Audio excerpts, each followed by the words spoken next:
Be me, Naomi. A few months back, I was living in a world that made perfect sense. The rules were simple. I saw them play out every day. Online, on the news, in conversations with my friends. It was a world where men had the upper hand, especially in dating. They held the power, they set the terms. They were the ones who did the choosing.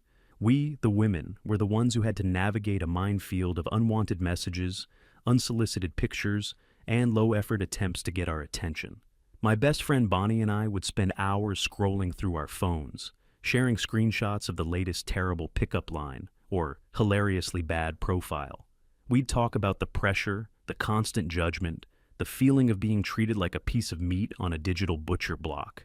And through all of this, we were united in one unshakable belief. Men who complained about dating were just clueless, entitled, or both. They had it so easy, they couldn't even see it. Then there was Eugene. I've known Eugene since we were kids. He's a good guy. Stable job, decent looking, has hobbies. The kind of guy you'd describe as nice. And for the last year or so, every time we'd hang out, he'd bring up the dating apps. It was like a dark cloud that followed him around. He wasn't angry or aggressive about it, just defeated. He'd show me his phone, the empty inbox, the lack of matches after swiping for an hour straight. He'd talk about conversations that just fizzled out for no reason, or women who would unmatch him the second he didn't give the right answer to a question. And every time, I'd give him the same lecture. It all came to a head on some random weeknight. Maybe a Tuesday. The three of us, me, Bonnie, and Eugene, were at our usual coffee spot. Eugene was in a particularly bad mood. He was slumped in his chair, poking at his phone screen with a grimace. "Another night, another 100 swipes into the void," he muttered, not looking up. Bonnie immediately went on the offensive. She had this way of talking that was less of a conversation and more of a TED Talk on social injustice. "Oh, here we go. Must be so hard having to actually initiate. Try being on the receiving end of 100 hays from guys who look like they haven't showered in a week," I chimed in, trying to be the more rational, helpful one. "She's not wrong, Eugene. The problem isn't the apps, it's the effort. Your profile is probably too generic. Your pictures are probably blurry. You're not giving women a reason to be interested." He finally looked up, and I saw a level of frustration in his eyes I hadn't seen before.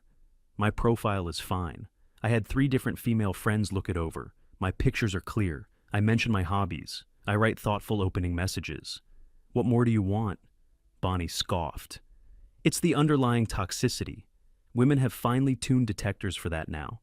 They can probably just sense the male fragility coming off your profile." That was it. I saw something in Eugene's snap. He wasn't yelling. His voice was quiet, dangerously so. "You have no idea what you're talking about, either of you. You live in a different reality. You think it's a paradise for men? It's a desert. You post one picture of yourself holding a puppy and you get 100 likes in an hour. I could cure cancer, and my profile would still get less traffic than a retired librarian's blog." I just shook my head. "That's such an exaggeration. You're just blaming the system because you're not getting the results you want. It's a classic case of male entitlement." He stared at me for a long moment. Then he pulled his old phone out of his backpack. The screen was cracked, but it still worked. He slid it across the table. "Prove it." I was taken aback. "Prove what?"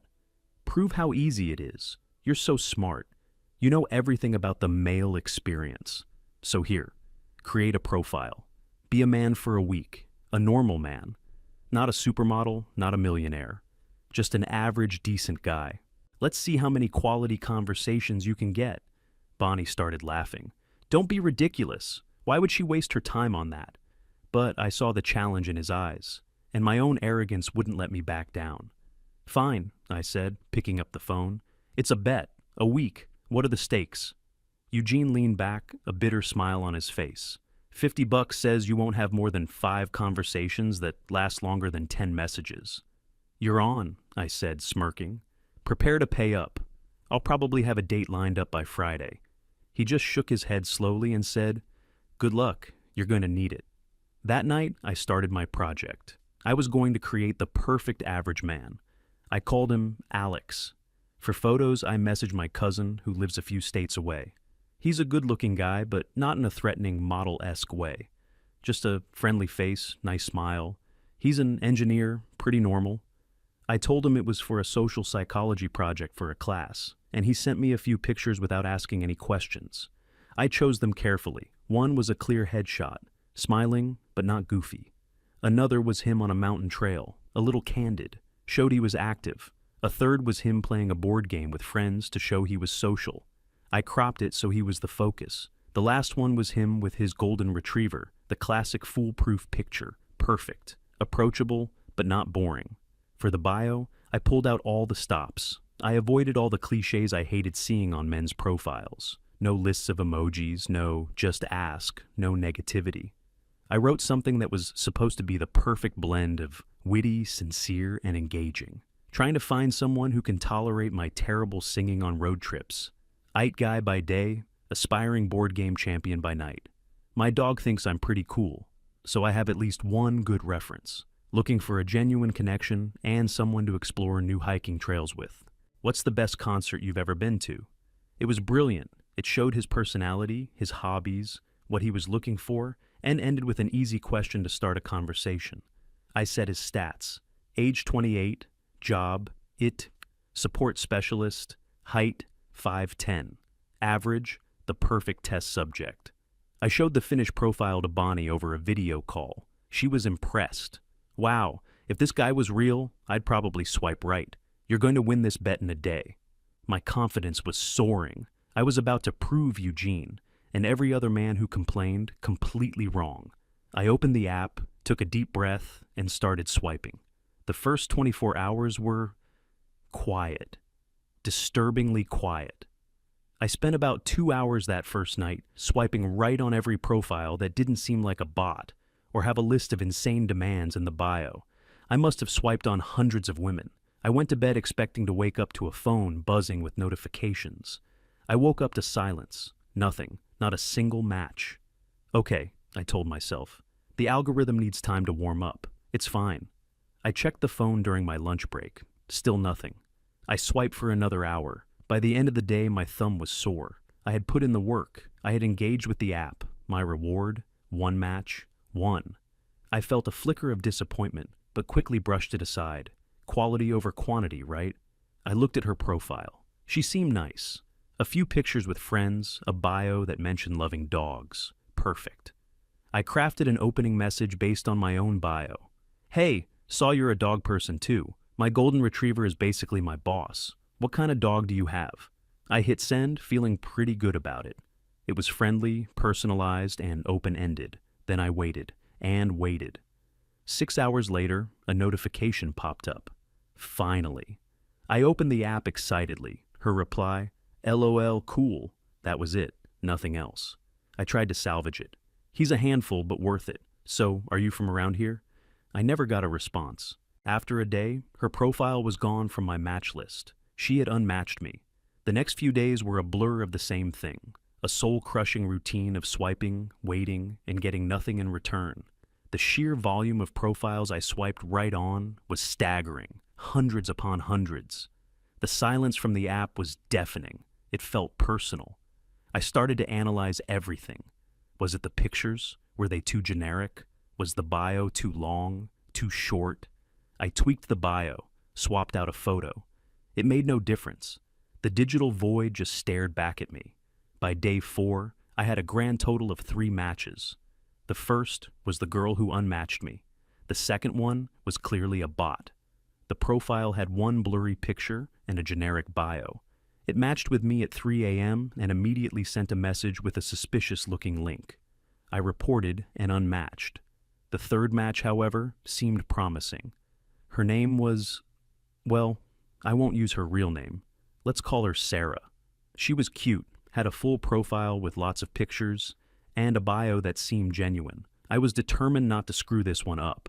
I started the conversation, referencing something from her profile about travel. To my shock, she replied, "We actually had a conversation. It wasn't amazing, but it was a back and forth. We talked about places we'd been, movies we liked, the usual stuff." My spirit started to lift. See, it just takes patience. Eugene was just being dramatic. We exchanged maybe a dozen messages over the course of an afternoon. I was starting to feel like a real person again. Like, Alex wasn't completely invisible. Then the question came, the one Eugene had warned me about. Random question, but how tall are you? LOL. My heart sank. I felt this weird, cold dread. This was a test, and I had a feeling I knew the outcome. I typed the truth. I'm 5'10". I watched the screen, the three little dots appearing and disappearing as she typed her reply. But no reply came. The three dots just vanished. I waited for 5 minutes, 10 minutes. I sent another message. Is that a deal breaker? No response. I went to her profile to see if I had missed something, and then I saw the message. You are no longer matched with Sarah. Gone, just like that. Decades of life, experiences, a personality, a job, hobbies, all of it, rendered completely irrelevant by 2 inches of height. I just stared at the blank screen. I felt hollow. It wasn't anger, not yet. It was a profound sense of worthlessness. For the first time, I felt a sliver of what Eugene had been talking about. This wasn't just rejection, this was erasure. I didn't touch the app for the rest of the day. I couldn't. The next morning, I forced myself to open it again. 2 days left in the bet. I couldn't give up now. I had one new match. I almost didn't have the energy to message her, but I did. This conversation was different. She was engaging, funny, asked questions back. We talked for 2 straight days. It was the most success Alex had had by a long shot. We talked about everything. Work, family, dreams, embarrassing childhood stories. I actually started to like her. I felt a pang of guilt that I was being deceptive, but I pushed it down. This was for science, for the bet. Finally, on the evening of the last day, I decided to go for it. You seem really cool. I'd love to actually talk in person sometime. Would you be up for grabbing coffee this weekend? My hands were actually clammy as I waited for the reply.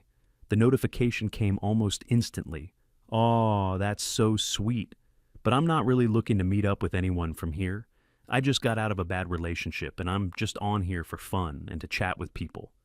I read the message twice, just for fun, just to chat. All that time, all that emotional energy I'd invested, for nothing. It was just a game to her, a way to pass the time. I felt like an idiot. 2 days later, just for kicks, I checked her profile again. She had updated her main picture. It was her smiling with her arm around some guy.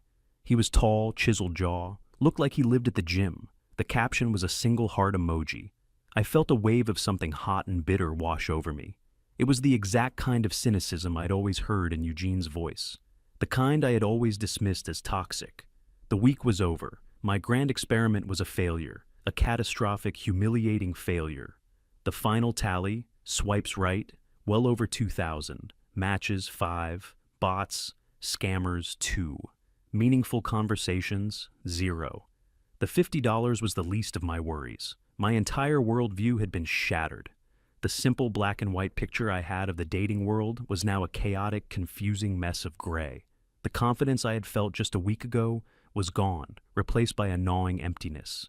I had walked a mile in an average man's digital shoes, and all I felt was invisible, disposable, and utterly alone. I knew I had to talk to someone. I needed to process what had happened. My first instinct was to call Bonnie. She was my best friend. She would understand. That was my second biggest mistake of the week. I arranged to meet Bonnie at the same coffee shop where the bet had started. It felt fitting, like closing a circle. Except the person returning was not the same one who had left.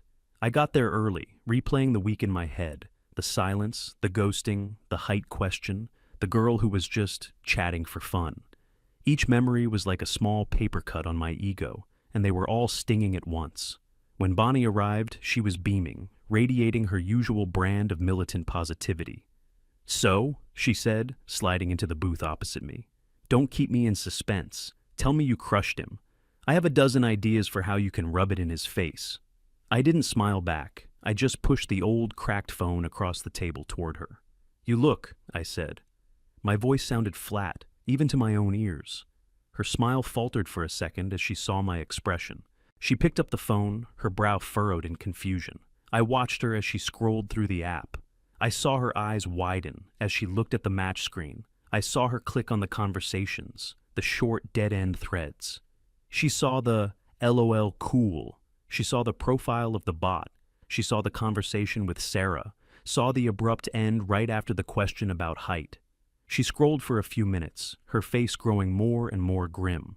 Finally, she put the phone down, her expression unreadable. "I don't understand," she said. "The profile is perfect. It's exactly what we said a guy should be." "I know," I replied. "It doesn't matter." I took a deep breath, and then it all came pouring out. I told her everything, not just the stats, but how it felt. The crushing invisibility, the feeling of shouting into a void and not even getting an echo back, the sheer dehumanization of being reduced to a single number, 5'10", and being dismissed as worthless because of it. I told her about the hope I felt during that one good conversation, and the feeling of being played for a fool when she said she wasn't looking to meet anyone. "It was awful, Bonnie," I finished, my voice cracking slightly. "It was like I didn't exist. Eugene wasn't exaggerating. He was understating it. We were so wrong." I looked at her, expecting empathy, sympathy, maybe even a little shock or an admission that we'd misjudged the situation. I got none of that. Bonnie's face had hardened into a mask of disapproval. Her eyes were cold. She leaned forward, her voice low and sharp.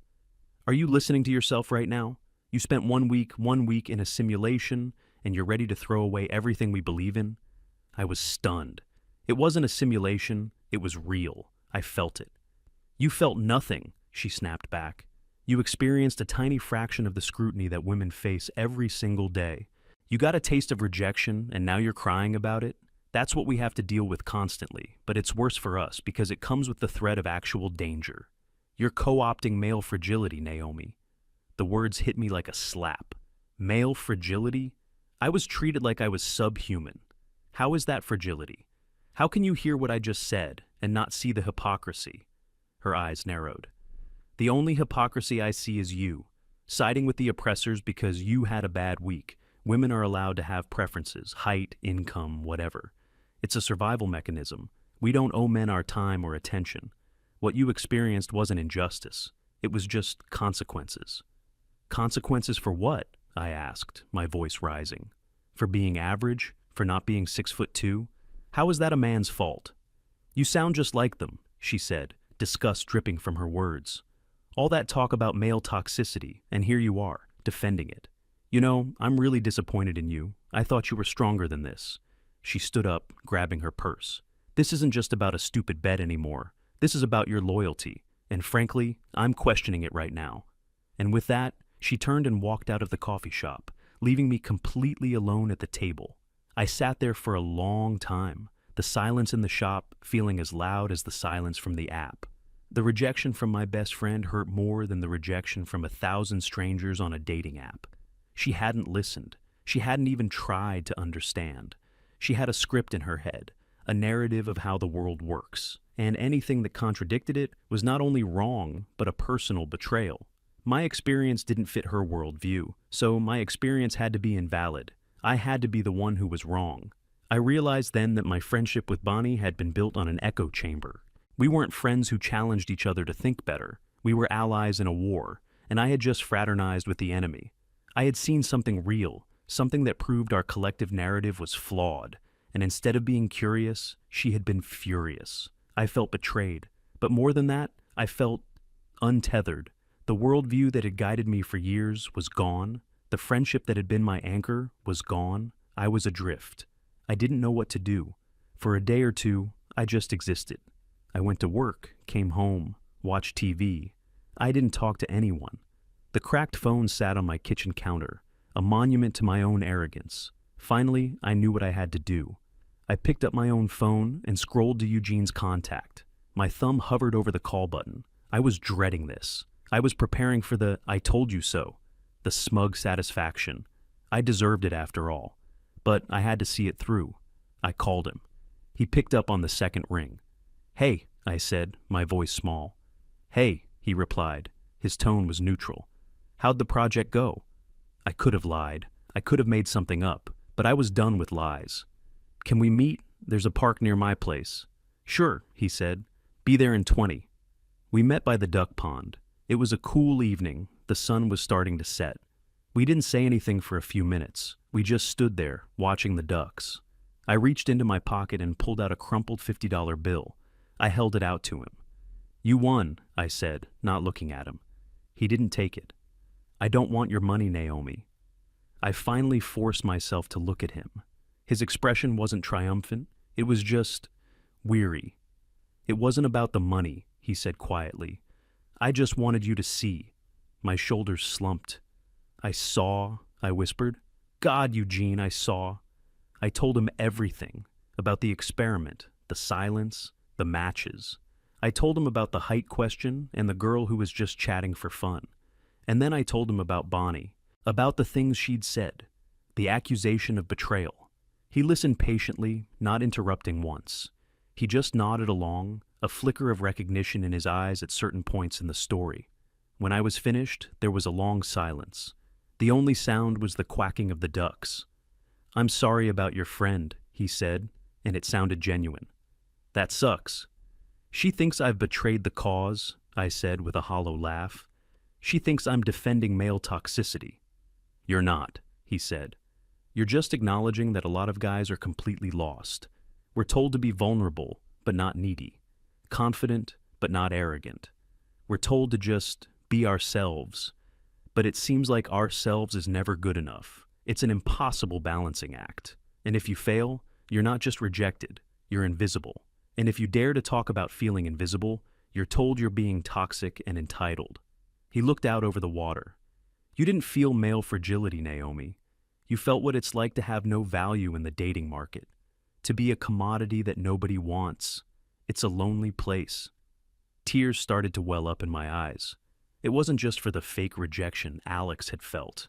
It was for the real loneliness Eugene must have felt for years. It was for the loss of my friendship with Bonnie, and it was for my own stupid, blind arrogance. "I'm sorry," I said, and this time it was for everything. "I'm so sorry. I was an idiot. I dismissed you, I lectured you, and I never actually listened. I just thought I knew better." He finally looked at me, and he offered a small, sad smile. "It's okay. Most people don't listen." He finally took the $50 bill from my hand. "Let me buy you a coffee," he said. The proper way this time. We walked back to the same coffee shop. We sat in the same booth. And for the first time, we had a real conversation. It wasn't about blame or gender politics. It was just two friends talking about how hard it is to connect with people in a world that seems designed to keep them apart.